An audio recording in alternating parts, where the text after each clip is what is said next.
A Índia é uma terra de contrastes. O país, oitava maior economia do planeta, cresce e se desenvolve sem abrir mão de uma cultura milenar. 1,2 bilhão de habitantes, divididos entre a agitação dos tempos atuais e antigas crenças e costumes. Aqui nasceram 4 grandes religiões: hinduísmo, sikhismo, budismo e jainismo. As marcas da espiritualidade são profundas na sociedade indiana e cheias de mistérios e controvérsias. Traços também presentes em alguns dos mais fascinantes templos da Índia.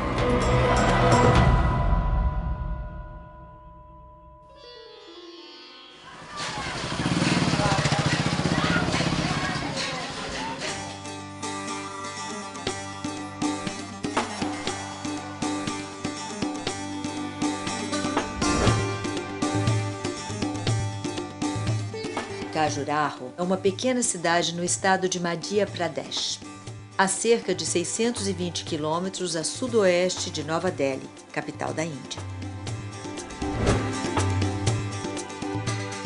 Casi 20.000 habitantes viven acá en Khajuraho y toda la gente de acá depende de agricultura y turismo.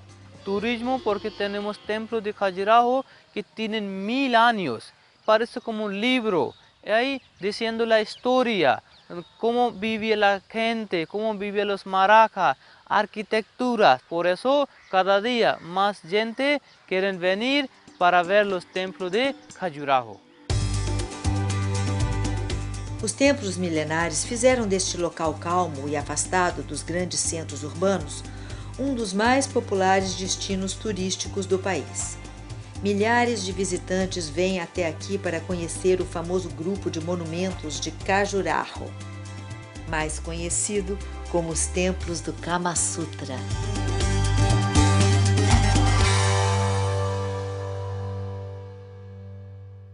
O Kama Sutra é uma escritura que faz parte da tradição védica. Então ele é considerado, né, algo de relevância. Então, mas é uma coisa realmente muito polêmica, especialmente para o ocidental, porque ele fala sobre essas questões da sexualidade, dos prazeres, que de acordo com o que a gente imagina, iria de encontro a uma vida espiritual. Só que qual é o lugar do Kama Sutra, né? Então, dentro dessa visão da tradição, de que o universo inteiro é divino, então se o universo inteiro é divino, não existe nada que seja profano. Então todos os aspectos da vida fazem parte desse divino e são sagrados. E isso inclui também a sexualidade e a satisfação dos prazeres. Esta era a antiga capital religiosa da dinastia hindu dos Chandela, que controlou esta parte da Índia entre os séculos X e XII. Todos os templos foram construídos entre os anos 950 e 1050. Na época áurea da cidade, 85 templos funcionavam nesse terreno de 21 quilômetros quadrados, divididos entre as crenças hinduísta e jainista.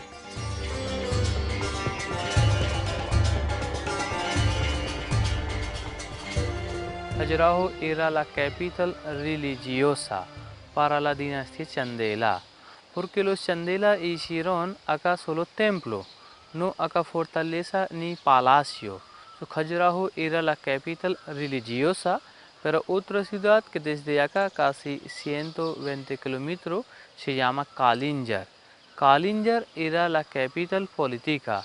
Ahí era fortaleza, palacio en el Kalinjar. Pero ¿qué pasa? Que en el siglo XII un emperador musulmán, Mehmud Ghaznavi, él atacaron sobre la Kalinjar y los Chandela perdido la guerra. Y poco a poco toda la gente de acá se fueron. Entonces después del siglo XIII o XIV casi Khajuraho era abandonado y luego los templos cubiertos por el bosque, por los salvajes, estaba todo escondido, tapadas por paisajes. En 1838 un inglés se llama T.S. Bird, él pasó por acá y redescubriu os templos de Khajuraho. Hoje, os templos estão espalhados por campos e jardins muito bem cuidados. Este sítio arqueológico e conjunto de monumentos foi classificado pela Unesco como Patrimônio Mundial da Humanidade em 1986. Mas o que torna este local único e atrai tantos visitantes são as imagens eróticas que adornam os templos. Cenas de sexo explícito nas mais variadas posições, algo inimaginável em monumentos religiosos ocidentais. Quando a gente compara essa nossa visão da sexualidade com a que se tem, por exemplo, no templo hindu, com todas aquelas imagens super gráficas e super explícitas a respeito do sexo, isso certamente é uma ocasião de contemplar a diferença entre as culturas e o papel diferente que os diversos elementos da experiência humana têm num sistema de valores. O hindu está explicitando a sacralidade do ato sexual num templo como esse. Tudo que existe aqui é divino, né? Inclusive os nossos desejos. E os nossos desejos estão relacionados ao nosso processo de evolução, né? Então, historicamente, eu acredito que aquele templo ele servia como uma forma de contemplação, né? Ou um período de entendimento da minha própria necessidade, né? Por exemplo, eu vou àquele templo, eu vejo essas esculturas realizando atos sexuais de diversas formas, né? Isso me instiga, eu ainda tenho essa necessidade, se eu ainda tenho essa necessidade, então eu devo voltar para a vida normal, ter uma esposa, né? Botar toda aquela luxúria que existe dentro de mim, eu compartilhar, né? Com outra pessoa que também tem a luxúria dentro dela, né? E se não, então a minha vida será mais espiritual, mais religiosa, porque é uma necessidade que eu já não mais tenho, né? E visto sobre essa perspectiva, eu acho que o templo é muito bonito, né? Além da arte, de expressar, de mostrar também religiosamente de que a sexualidade é parte de toda essa existência, né? Existem diferentes teorias para a existência dessas imagens em locais sagrados. A associação com o livro Kama Sutra é a mais comum.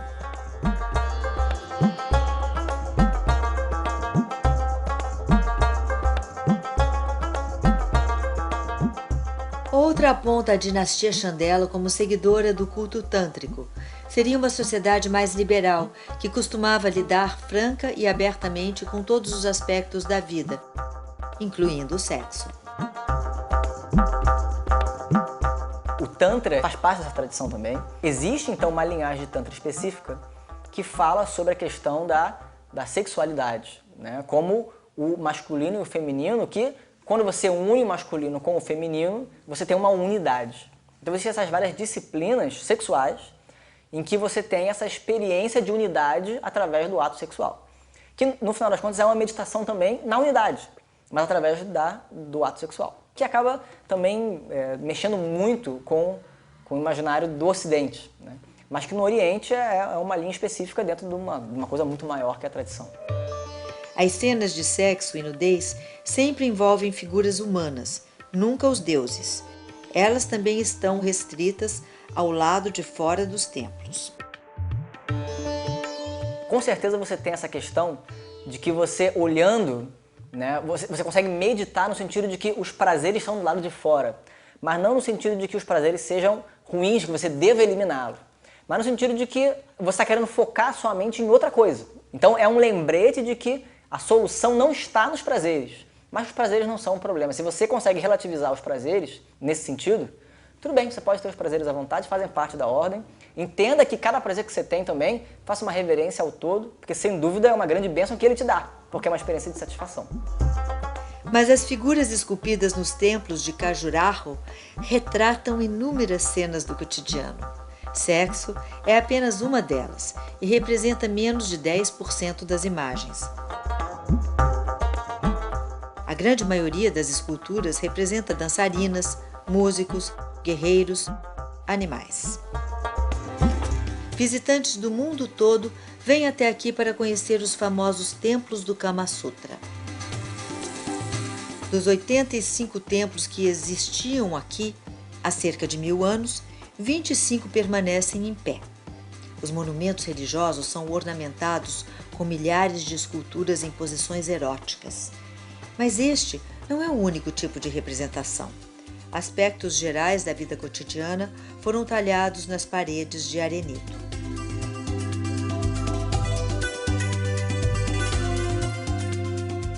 Os templos são separados em 3 áreas próximas umas das outras: grupos leste, oeste e sul.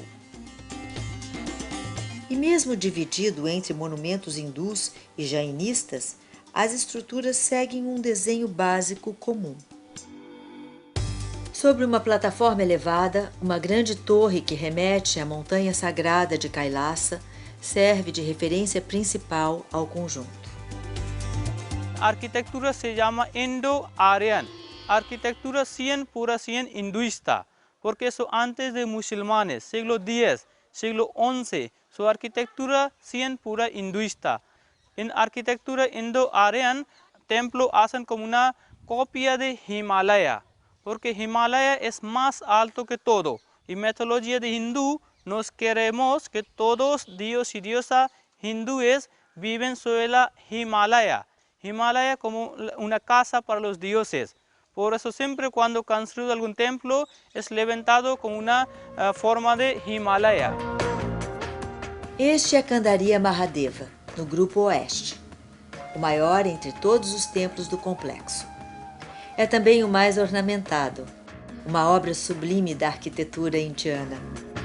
Foi construído por volta de 1050 d.C. A torre principal mede 31 metros de altura e representa o Monte Kailasa, morada de Shiva nas montanhas do Himalaia. Outras 84 torres menores completam a estrutura.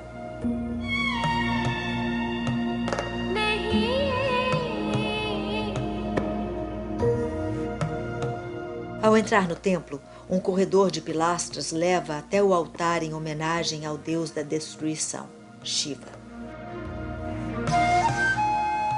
De volta ao lado de fora, na parede lateral, uma sequência de imagens lembra um conto erótico. No alto, um homem tenta conquistar uma jovem.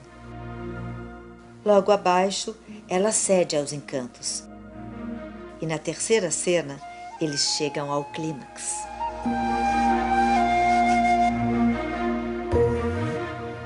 Outro templo com muitas imagens eróticas é o dedicado à deusa Lakshmi, esposa do deus Vishnu, o responsável pela manutenção do universo. Lakshmi, ou Mahalakshmi, né? Maha é grande. Então, Mahalakshmi, ela é esposa de Vishnu e ela representa, então, todos os recursos, né? Então, quando você tem Vishnu é aquele que preserva, aquele que mantém o universo. Para preservar, então, você precisa de recursos. Então, todo tipo de recurso é Mahalakshmi, é a esposa de Vishnu, porque só com ela Vishnu pode realmente fazer o que ele precisa, que é manter o universo inteiro.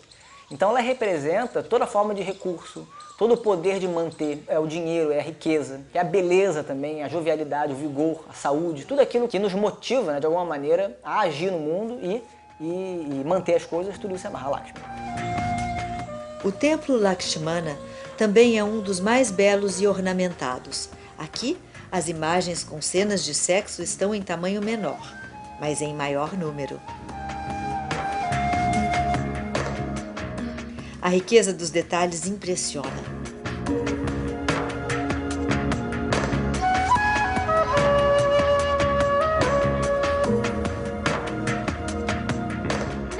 As paredes ainda contam com muitas outras esculturas. As apsaras, estas donzelas celestiais, estão por toda parte. As apsaras, elas são seres divinos, né, femininos, que são dançarinas cósmicas, dançarinas celestiais. Então elas são muito bonitas, são muito exuberantes. E é falado que a mais feia das apsaras é 1000 vezes mais bonita do que a mais bonita das humanas. Então, qualquer homem que vê uma apsara vai ficar deslumbrado. E elas representam todo tipo de tentação, todo tipo de os desejos, aquilo que de alguma maneira ilude a gente, porque realmente é encantador. As mulheres têm os Gandharvas, né, que são os músicos celestiais que fazem a mesma coisa. Apesar da grande homenageada aqui ser a deusa Lakshmi, a imagem em destaque no centro do templo é de Vishnu.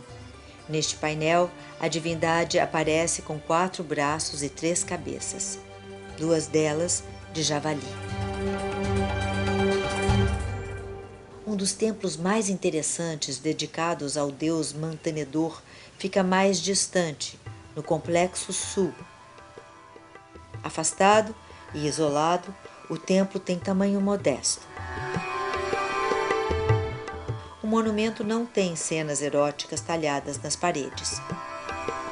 A imagem em destaque aqui é esta: o deus Shiva e sua esposa Parvati criam uma única figura, metade homem, metade mulher, positivo e negativo.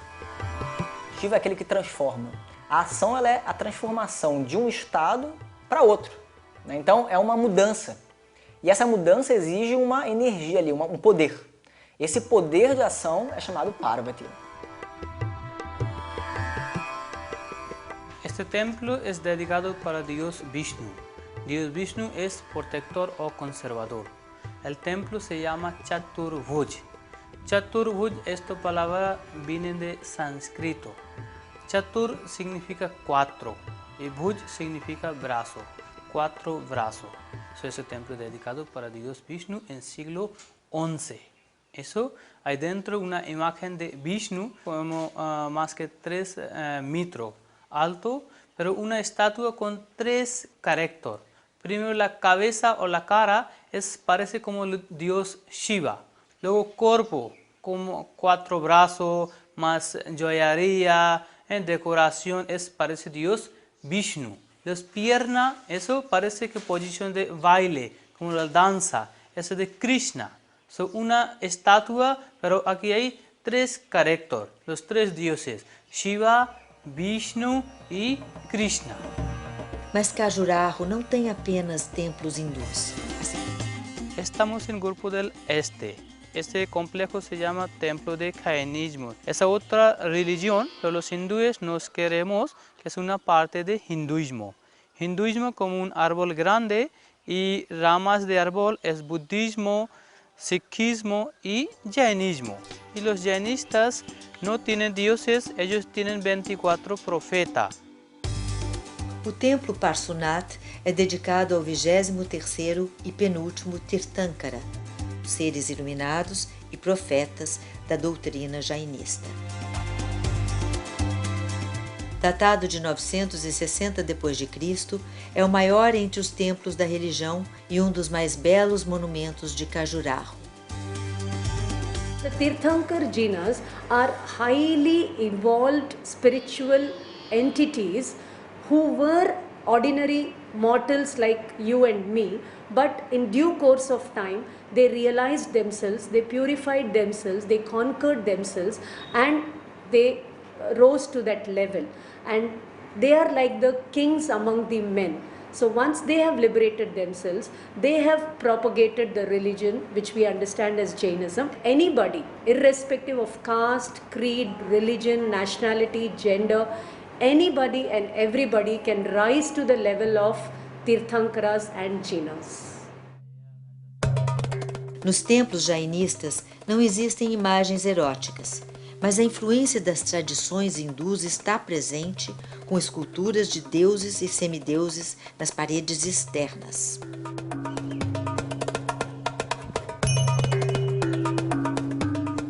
Dentro del templo hay una imagen de profeta, es Parshunat. La original imagen era en piedra arenisca, pero ya robaron o destruyeron. Por eso ahora hay una imagen de un profeta que se llama Parshunat en mármol negro. Logo ao lado está o templo dedicado a Adinata, o primeiro profeta do jainismo. Foi erguido no fim do século XI e, apesar do tamanho reduzido, encanta com a elegância da arquitetura.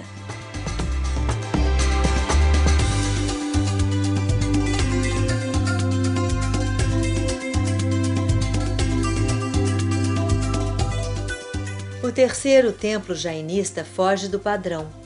Percebe-se claramente que se trata de um templo mais novo.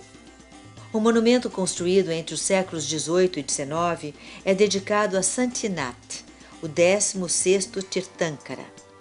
Mas o altar e a estátua são tesouros preservados do início do século XI. Aqui também é possível ver outra relíquia, uma estátua de 4,5 metros do profeta Adinata, de quase 1000 anos.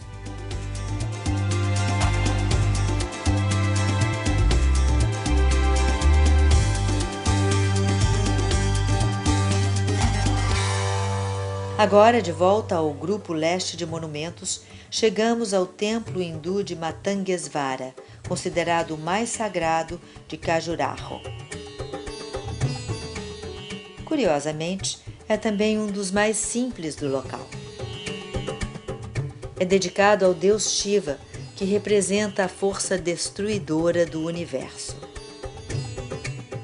En hinduismo hay varios dioses, pero son 3 dioses son principalmente. Se llaman Trimurti también, Brahma, Vishnu y Shiva. Dios Brahma es criador, Vishnu es conservador o protector, Shiva es destructor, pero él es destructor para nueva creación. Este é considerado um dos templos mais antigos do complexo. Foi construído provavelmente entre os anos 900 e 925 d.C. Esta é também uma das explicações para a simplicidade nas paredes externas. Séculos depois, o templo continua em funcionamento. É o único por aqui a receber cerimônias religiosas.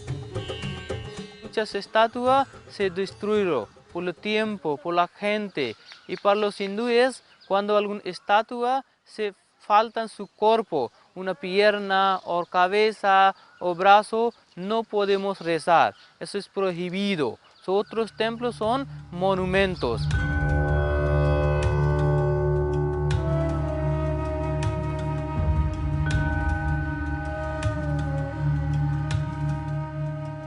Todos os dias, ao menos 2 rituais são celebrados aqui, um pela manhã e outro à tarde, da mesma maneira como eram feitos há 1000 anos.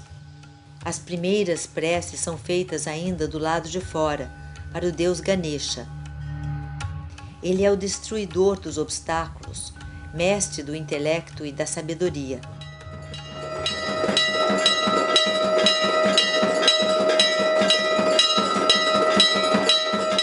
Lá dentro, o sacerdote comanda a cerimônia sobre um altar quase todo ocupado por uma enorme Shivalinga de 2,5 metros de altura. Otra forma de Dios Shiva, Shiva Lingam. Shiva Lingam que él es criador también. Hay 2 órganos, masculino y femenino. Eso con falo de Shiva y vagina de su esposa Parvati. Shiva Lingam es un símbolo de creación, símbolo de fertilidad o símbolo de la energía. Os templos têm sacerdotes e eles ficam fazendo uma cerimônia que é chamada puja. A puja é uma cerimônia básica para poder despertar essa deidade. Despertar, em última instância, é simbólico. Despertar na minha mente, no meu coração. Mas você ritualiza aquilo. E aí depois você tem o dia inteiro vários oferecimentos. Tem oferecimento de comida, oferecimento de incenso, de flores, tem alguns elementos básicos, né? O que representa isso? É simbólico, né? Então, quando você oferece algo, não é que a deidade vai comer nada, não tem condição. Mas quando você oferece a flor, por exemplo, a flor são as suas ações, né? Então você representa as suas ações, que as minhas ações sejam feitas sempre pensando no todo. Quando eu ofereço a fruta, né, é o resultado das minhas ações, elas vêm desse todo. Então, que eu reconheça que elas vêm desse todo. Então, é uma atitude de entrega. Uma bela forma de lembrar a todos que visitam Khajuraho que este é um lugar de devoção e respeito.